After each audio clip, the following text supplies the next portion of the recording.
And there's two questions here. One that I've seen asked and it's never helpful, and one that I've seen asked rarely and it's super helpful. So the one that I think a lot of people default to is like, "Oh, would you recommend a friend or colleague come and work for us?" It's like 99% of people are going to say yes, even if they don't really mean it. So like that's a throwaway question to me that I think is kind of a waste. Initiating becoming a hiring machine sequence in 3, 2, 1.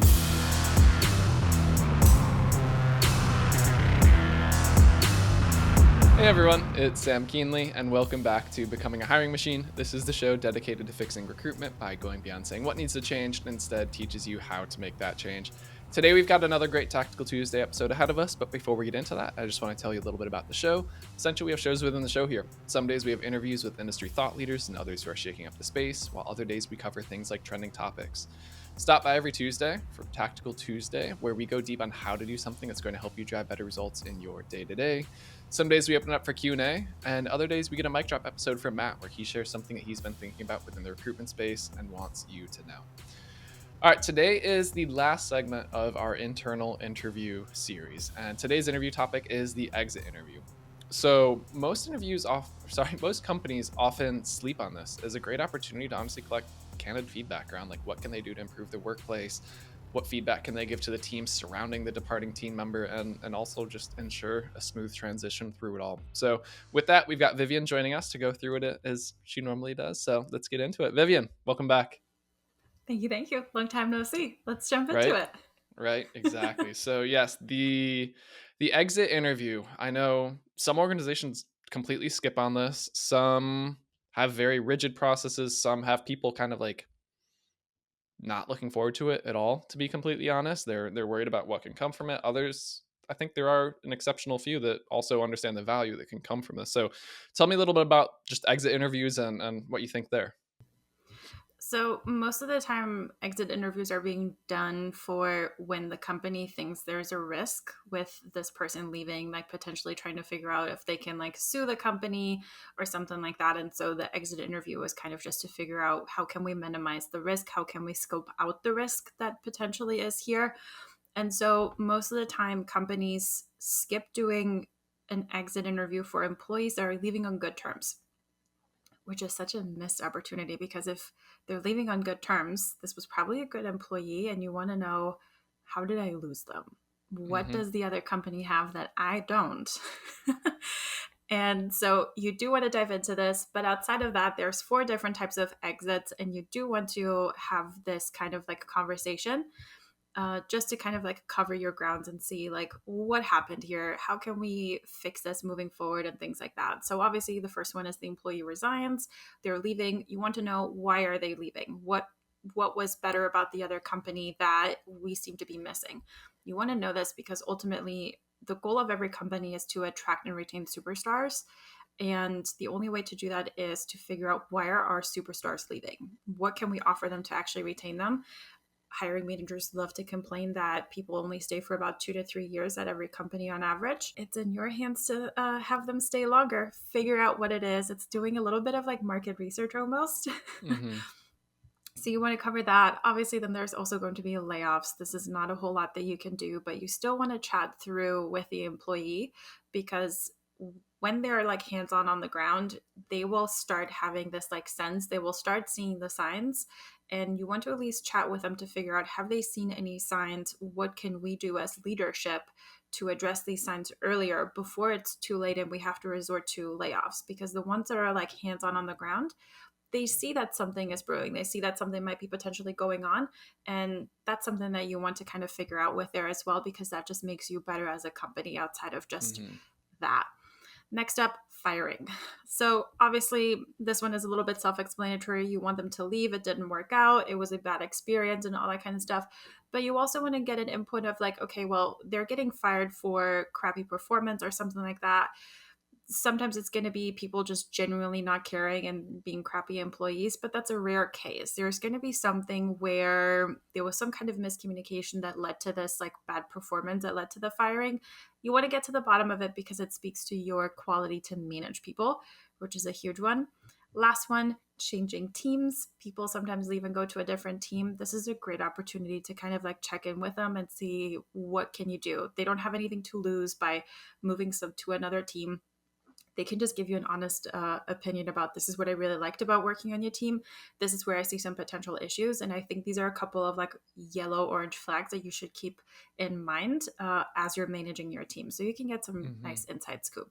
So those are the different types, and all of them have different kind of processes, but every single exit interview has the basic kind of like skeleton and frame. Yeah. Okay, so let's start going through that. Let's do it. Obviously, as always, you want to have manners. You want to start off the conversation by breaking the ice, maybe sharing a really lame dad joke, or just kind of chatting through what's going on in your life, checking in with them. How are you? And just acknowledging, hey, this is an exit interview. These can be awkward and uncomfortable. I want to make this as like smooth and helpful as possible. And so then you just kind of want to dive into it and say, hey, what was your overall experience of working with us? We genuinely want to know. We want to know how we can fix and improve things, and just gathering those details and kind of like asking, what did you like? What did you not like? What was your overall experience? How's the culture? How's the team dynamic? These types of things. Mm-hmm. And one additional I like to add in there because it's going to feed into this next one is just like, why did you do you remember why you joined us in the first place? Like, what were you looking to accomplish as part of your career, skills gain, something else? Just open up that opportunity to get that data point because that's going to help later on connect the dots with some of these others. Yeah, because ultimately there's some kind of disconnect between why they joined, what they were hoping to accomplish versus what actually happened. And that's a really important one to kind of keep in Mm-hmm. mind, which moves into the reasons for leaving. Like, what was the primary reason that made you decide that you want to leave? And was there a specific event or a certain, like a number of specific events that kind of like led to this? And there's always something that stands out. And this is where, depending on whether this is a like amicable departure or like a more grumpy one, this is where they're either going to go all out and just like shred you to pieces. Mm-hmm. And as a manager, I hope that you have it in you to kind of like stay zen, stay centered, take the higher ground, and really just see this as an opportunity to figure out what went wrong here so that you can learn from this and do better next time, whether that is better screening during the interview process, better managing, kind of looking out for the warning signs, whatever it is. Just stay centered. Don't take it personal Mm-hmm. just yet.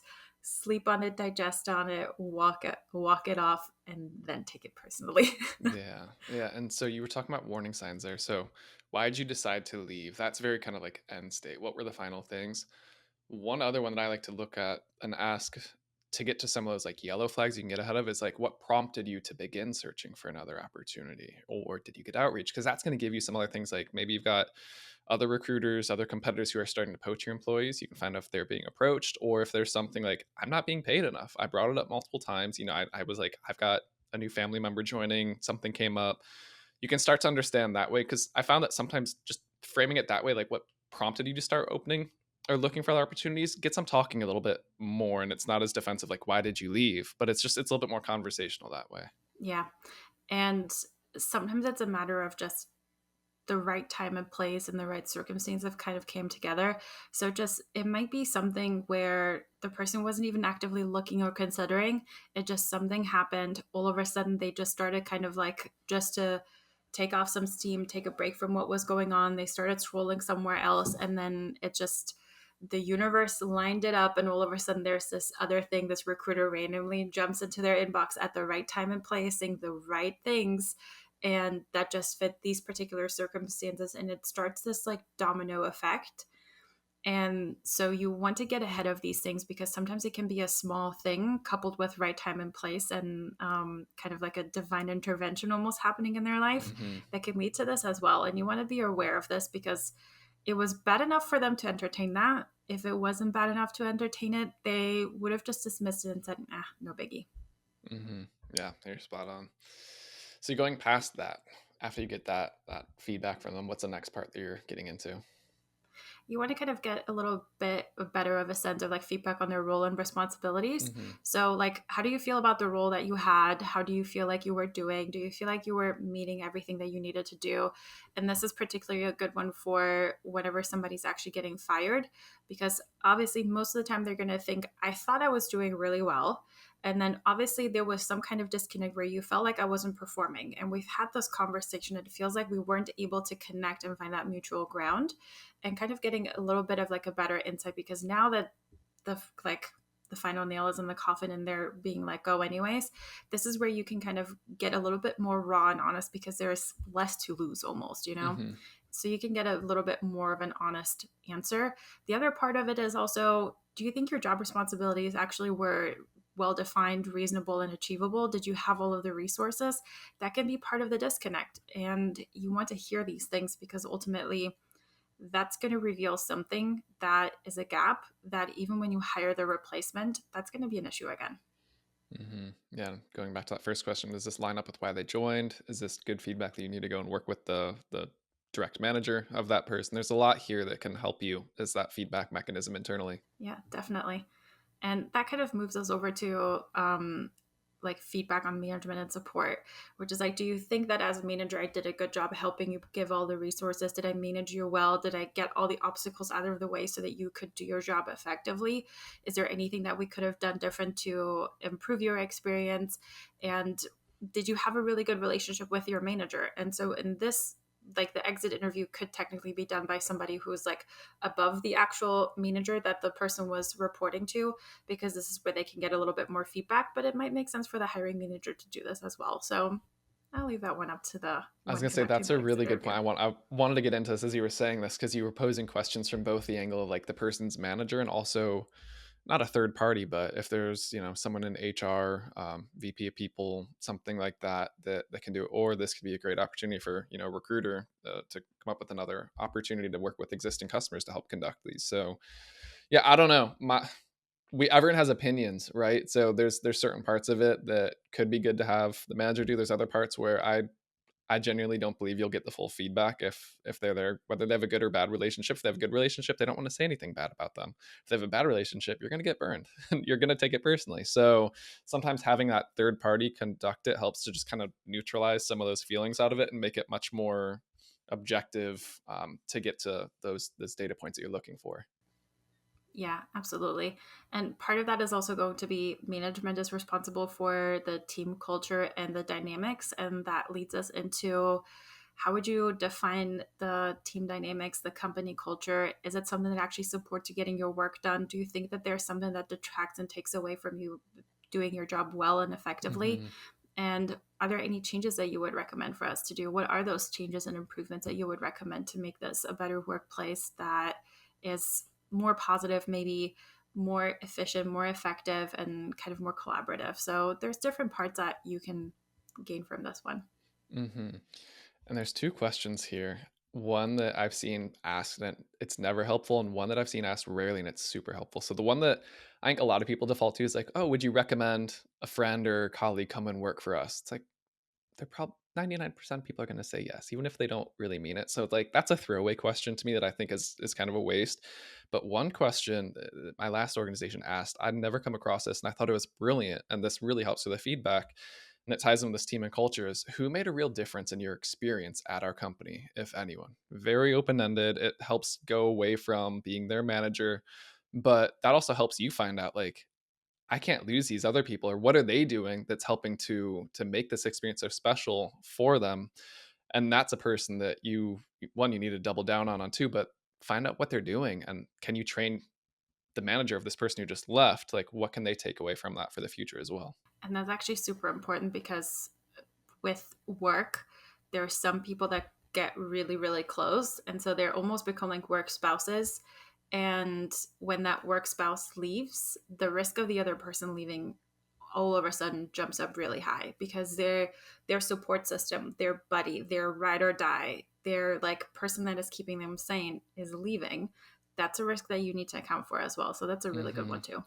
Yeah, you see it. I remember seeing this in a couple big companies. You'll often, I call them just like the domino effect of like when one person leaves, all of a sudden people are thinking like, is there something going on I should know about?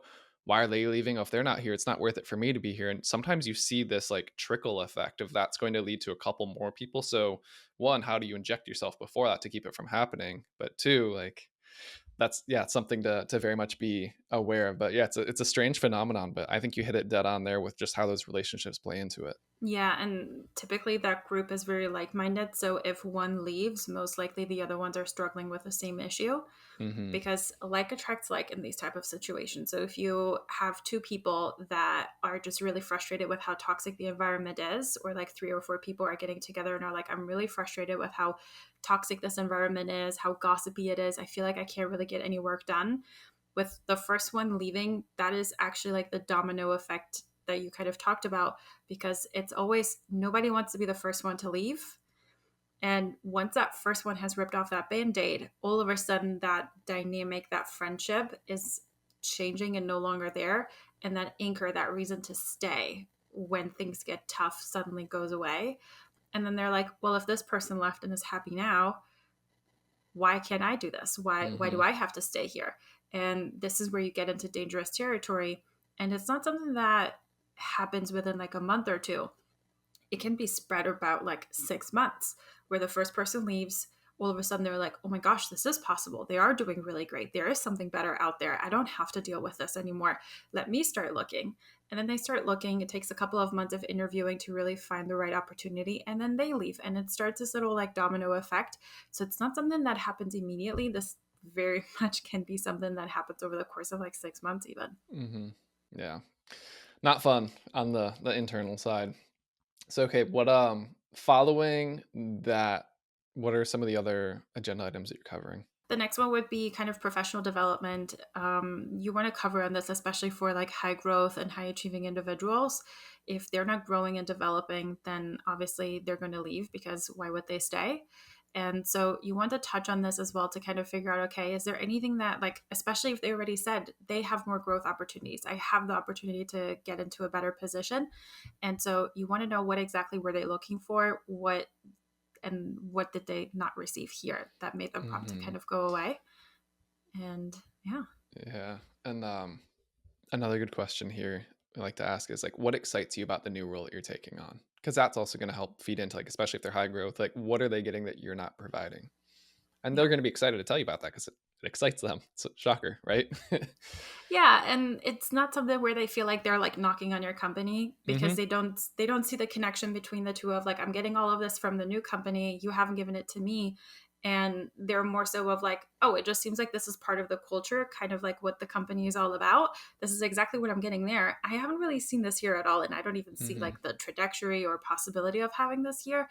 That tells you a lot. And so if Yeah. this is like a superstar that you really were interested in retaining, then it gives you really good feedback in terms of like what to put resources in. Because if a superstar is leaving, or like a couple of them are leaving, and they're saying something very similar, you need to start developing this particular aspect within the company. If people that really are not a good fit to begin with are saying, I need more of this, this is where you're like, okay, I guess I don't need to put as many resources into developing this, because this is something that people that don't really aren't a good fit for this role, for this company, would be attracted to.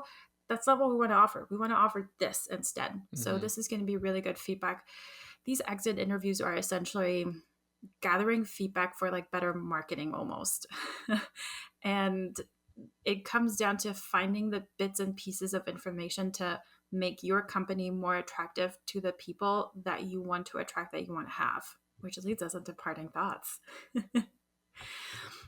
This is where, if you want to go above and beyond, regardless of how the departure is, if it's a positive or a negative one, you want to see, hey, I'm really grateful for your honesty. I really appreciate it. I'm sorry that it didn't work out. I'm sorry that this experience wasn't as good as it was, or I'm sorry that we weren't able to retain you. We absolutely loved you. You were a huge part that made of this company, that made incredible differences.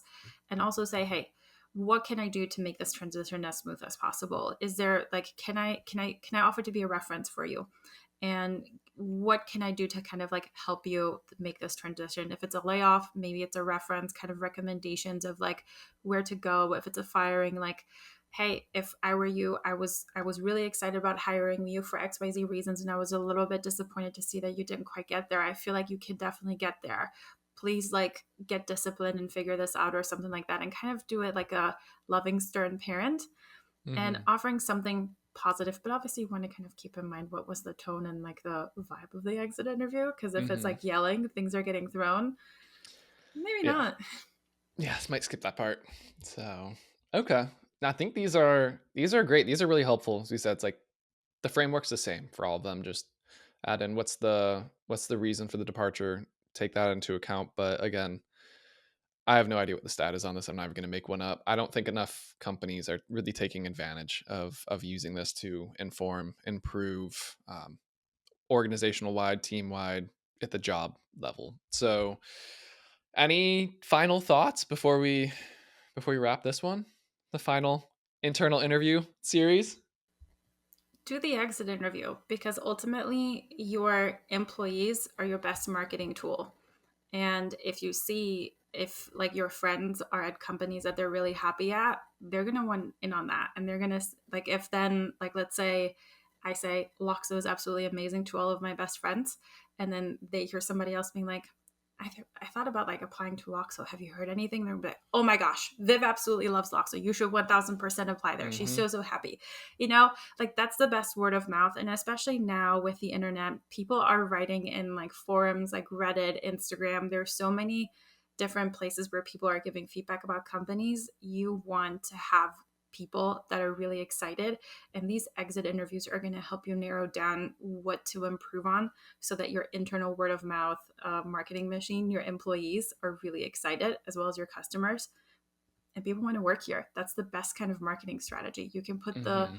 best PDF portfolio marketing campaign together to attract the right people, but if they haven't heard anything good about you, you can have the greatest marketing campaign. Nobody wants to work for you. Mm-hmm. Yeah, no, that's so true. That's such a great point. So I think that's a perfect spot to wrap. So this was a fun. I think we ended up at what, like a 5-part mini series on all these different types of internal interviews. So yeah, I know I learned a lot. I'm sure others are going to learn a lot, and hopefully they're able to start putting a good bit in this into practice, whether it's small questions here or there, or entire framework. So Vivien, as always, thank you for coming on and sharing your wisdom here. Thanks for having me. Yeah. All right. Well, as we wrap, Becoming a Hiring Machine is a production of Loxo. If you really like this episode, but you're not sure where to go next, we've got a link to a similar one in the show notes, and you can find those in the description of your favorite podcast streaming platform, as well as on our website. Full video episodes are available on YouTube. If you want to check those out, if you have questions, send them to us, podcast@loxo.co. So, all right, everyone, that's a show. That's a wrap on the internal interview mini series of Tactical Tuesdays with Vivien. Until next time, bye, y'all.